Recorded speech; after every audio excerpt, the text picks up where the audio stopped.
हस्तिनापुर नरेश शांतनु के राज्यकाल में जो रणभूमि सजना शुरू हुई थी, उस रणभूमि के सजने का काम अब पूरा होने वाला था।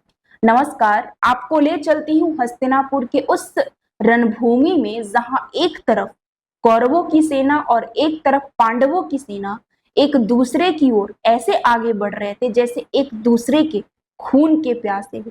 और शायद अब कभी ऐसी रणभूमि नहीं सजेगी, ना ही ऐसी सेनाएं बनेंगी और ना ही ऐसे महान योद्धा एकत्र होंगे। किंतु इस महायुद्ध धर्म युद्ध के वृक्ष की जड़ हस्तिनापुर नरेश महाराज धृतराष्ट्र के हृदय में था।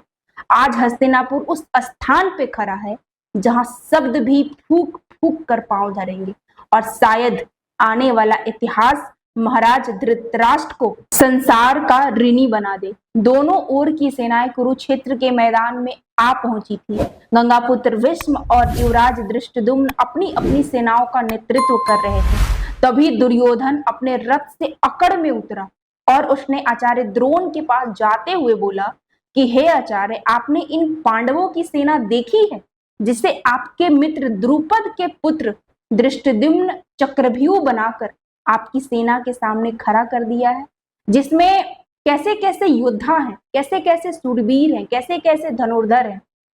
और महारथी द्रुपद, काशीराज, कुंती भोज, सुभद्रा पुत्र अभिमन्यु और द्रौपदी के पांचों पुत्र। अब आप हमारी सेना की ओर देखिए, जिसे लेकर इन पांडवों से युद्ध करने के लिए आज आप इस रणभूमि में आए। कौन इस सेना की बराबरी कर सकता है, जिस सेना में स्वयं आप हैं, पितामह भीष्म हैं, कुलगुरु कृपाचार्य हैं और ऐसे ही कुछ महान योद्धा हैं। हमारे सैन्य शक्ति के सामने इन पांडवों की सैन्य शक्ति तो जीरो है।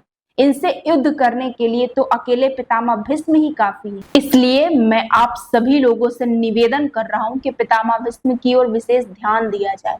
और मैं ऐसा इसलिए कह रहा हूं क्योंकि इस रणभूमि में पितामह भीष्म कुंती पुत्रों का वध नहीं करेंगे। इतना बोलकर दुर्योधन अपने रथ पर जा बैठा और तभी गंगापुत्र भीष्म ने युद्ध के लिए शंखनाद किया। उस वक्त अर्जुन अपने सभी प्रियजनों को एक टक देख रहा था। तभी कृष्ण बोले कि क्या देख रहे हो पार्थ? अर्जुन बोला, पिता तुल्य जनों, पितामह, आचार्य, मित्रों, भाइयों और पुत्रों को देख रहा हूँ केशव। कृष्ण बोले, इन्हें क्या देखना? इन्हें तुम पहली बार तो नहीं देख रहे हो? अर्जुन बोला, हाँ, पहली बार तो नहीं देख रहा हूँ। कृष्ण बोले, तुम ये भी जानते थे कि इस युद्ध में, इस रणभूमि में तुम्हारे सगे संबंधी किसी न किसी ओर खरे तुम्हें अवश्य मिलेंगे। अर्जुन बोला, क्या देखने और जानने में कोई अंतर नहीं है केशव? आप मेरा रथ दोनों सेनाओं के बीचों बीच ले चलिए ताकि मेरा परिदृश्य ठीक रहे। मैं दोनों सेनाओं को बराबर की दूरी से देखना चाहता हूँ। कृष्ण बोले, हे कुंती पुत्र, ये बात तुमने शंख बजने से पहले क्यों नहीं कहा? अर्जुन बोला कि शंख बजने के उपरांत अब युद्ध के विषय में कोई संदेह नहीं रह गया है केशव। कृष्ण ने रथ को रणभूमि के बीचों बीच ले जाकर के खड़ा किया। अर्जुन ने सहमे हुए स्वर में कहा कि हे माधव, ये दो सेनाएं आप देख रहे हो, ये दो सेनाएं नहीं है बल्कि दो सागर हैं। अर्जुन को पितामह भीष्म के साथ बिताए हुए बचपन की सारी बातें याद आने लगी। द्रोणाचार्य का दिया हुआ शिक्षा सामने दिखने लगा। मैं ये किन लोगों से युद्ध करने आया हूँ और युद्ध में विजय प्राप्त करने के लिए मैं ये किन लोगों को दांव पे लगा रहा हूँ। दोनों ही ओर तो एक ही वंश के लोग हैं, एक ही वृक्ष की डालियां हैं। सामने जो श्वेत वस्त्र पहने खड़े हैं वो भले संसार के लिए गंगा पुत्र होंगे, पर मेरे लिए तो स्नेह की गंगा है। मैं अपने मैले वस्त्र पहनकर उनके श्वेत वस्त्र में घुस जाया करता था। सामने आचार्य द्रोण, उन्होंने मेरी आत्मा को नहला दिया अपने ज्ञान के सागर में।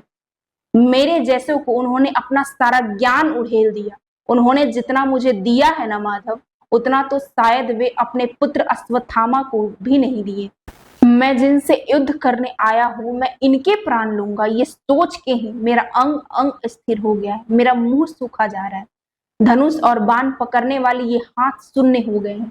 मेरे शरीर में वो कपकपी है जो मेरे बचपन काल में भी नहीं। मेरा गांडीव मेरे हाथ से गिरा जा रहा है, ये सोचकर कि मैं इनके प्राण लूंगा जिनके सत्कार के लिए स्वयं मेरे रोंगटे तक खड़े हो जाते हैं। मैं इस रणभूमि कुरुक्षेत्र को अपने ही वंश की शमशान भूमि नहीं बनाऊंगा। मैं अपने ही कुल के शवों पर अपना राजभवन खड़ा नहीं कर सकता। मैं उन राज सुख का क्या करूंगा जिनसे भरत वंश की लहू की महक आ रही है। जिन गुरुजनों के चरणों पर सिर रखा मैं उनका सिर काटूंगा। जिनसे मैंने धनुष पे बाण लगाना सीखा उन पे मैं बाण चलाऊंगा। इन मूल्यों पर मुझे विजय नहीं चाहिए। पृथ्वी का राज्य तो फिर भी पृथ्वी का राज्य है, मुझे त्रिलोक का भी राज्य नहीं चाहिए। दुर्योधन जैसा भी है तो मेरा भाई ही ना। माना कि उसने हमारे साथ कपट किया है, उसने पांचाली का अपमान करके पूरे भारतवर्ष का अपमान किया है, किंतु वो है तो ज्येष्ठ पिताश्री का ज्येष्ठ पुत्र ही ना। ये तो बड़े खेद की बात है कि भूमि के एक टुकड़े के लिए आज हम सभी कुलनाशक बनने को तैयार। इसलिए यदि मुझे सब कुछ खोकर भी शांति मिले और मैं अपने कुल के नाश के पाप से बच जाऊं तो मुझे ये शांति स्वीकार। मेरा नाम लेकर मुझे पुकारने से पहले ये बताओ पार्थ कि इस समय जब विनाश के बादल चारों ओर से उमड़ आए हैं, धर्म रक्षा और विजय की आस लिए हुए तुम्हारी ओर देख रहा है, इस संकट की घड़ी में तुमने कायरता के हीन भावों को अपने हृदय में आने कैसे दिया? श्रेष्ठ पुरुष तो युग विषाद में डूबा नहीं करते हैं।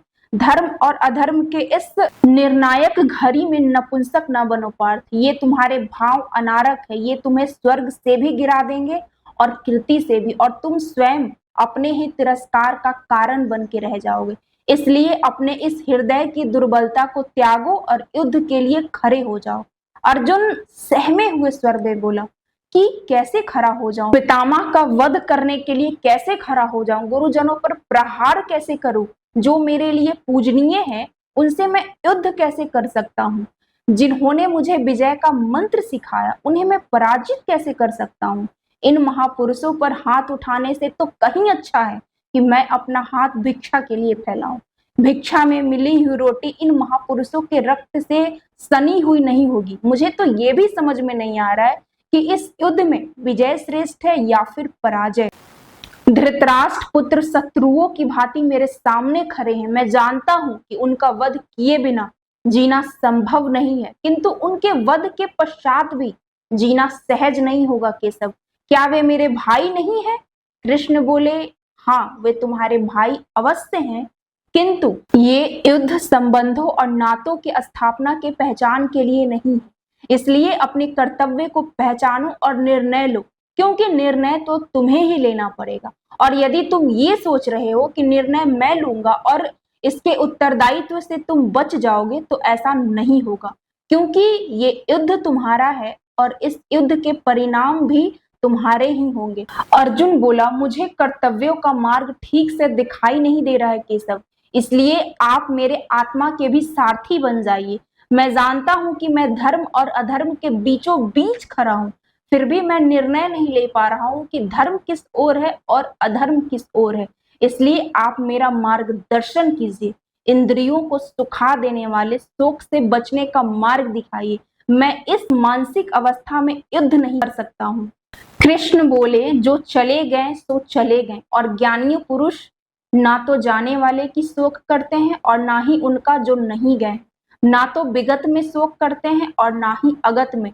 और तुम्हारी शैली तो ज्ञानियों की शैली है, फिर तुम मूर्खों जैसी बात क्यों कर रहे हो?